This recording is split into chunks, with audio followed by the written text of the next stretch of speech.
வணக்கம் நண்பர்களே. இன்னும் ஒரு இனிய காலை பொழுதில் தீதும் நன்றும் நிகழ்ச்சியில் உங்களை சந்திப்பதில் மிக்க மகிழ்ச்சி அடைகிறேன். இது கலைஞருடைய நூற்றாண்டு, கலைஞனுடைய வாழ்வையும் வரலாற்றையும் பேசுகிற இந்த நிகழ்ச்சியில் கடந்த ஓராண்டாக கலைஞனுடைய சரித்திரத்தினுடைய மறக்க முடியாத பக்கங்கள், தமிழ்நாட்டினுடைய வரலாற்றை மாற்றி எழுதிய பல்வேறு சரித்திர சாதனைகளை, ஏன் தேசிய அரசியலிலும் கூட கலைஞர் ஆற்றியிருக்கக்கூடிய மகத்தான பங்களிப்புகளை பற்றியெல்லாம் நாம் தொடர்ந்து இந்த நிகழ்ச்சியில் பேசி வந்திருக்கிறோம். அந்த வரிசையில் நாம் கலைஞரனுடைய வாழ்வு நமக்கு விட்டு சென்றிருக்கும் சில அடிப்படை செய்திகள் என்ன, அதை பற்றித்தான் இந்த நாட்களில் நம் கலைஞர் நூற்றாண்டு நிறைவை நோக்கி சென்று கொண்டிருக்கக்கூடிய இந்த நாட்களில் நாம் பேச வேண்டியிருக்கிறது.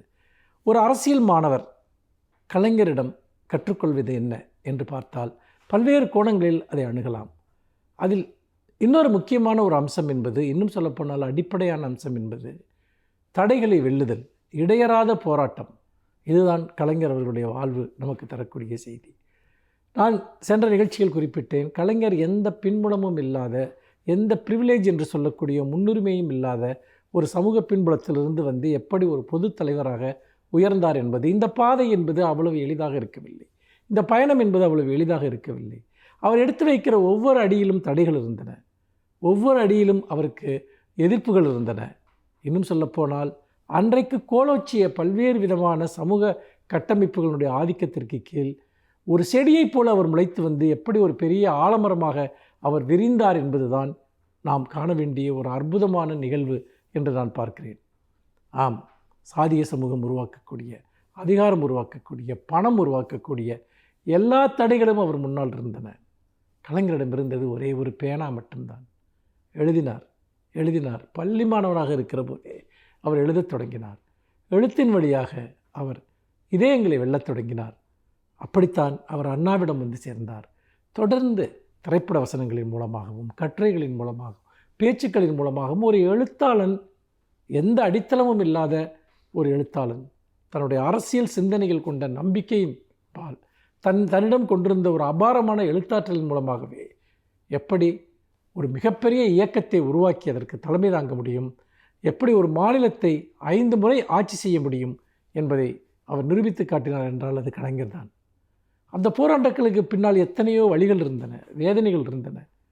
இன்னும் சொல்லப்போனால் கலைஞருடைய வரலாற்றை நாம் பேசிய பல்வேறு நிகழ்ச்சிகளில் நீங்கள் திரும்பி பார்த்தீர்கள் என்றால் கலைஞர் போராடாத ஒரு இடம் கூட கிடையாது. எல்லா இடங்களிலும் அவருக்கு சவால்கள் இருந்தன. அவற்றை அவர் மன உறுதியுடன் எதிர்த்து நின்றார்.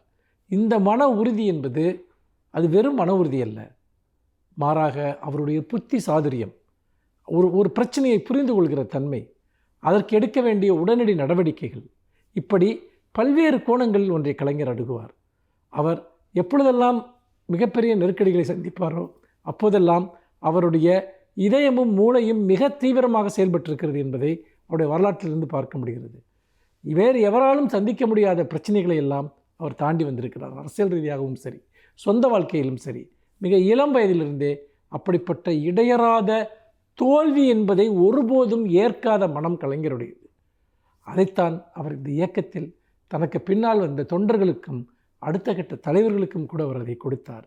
திராவிட முன்னேற்றக் கழகம் சந்திக்காத தேர்தல் தோல்விகள் இல்லை, ஆனால் ஒருபோதும் அது தளர்ந்து நின்றதில்லை, வீழ்ந்ததில்லை.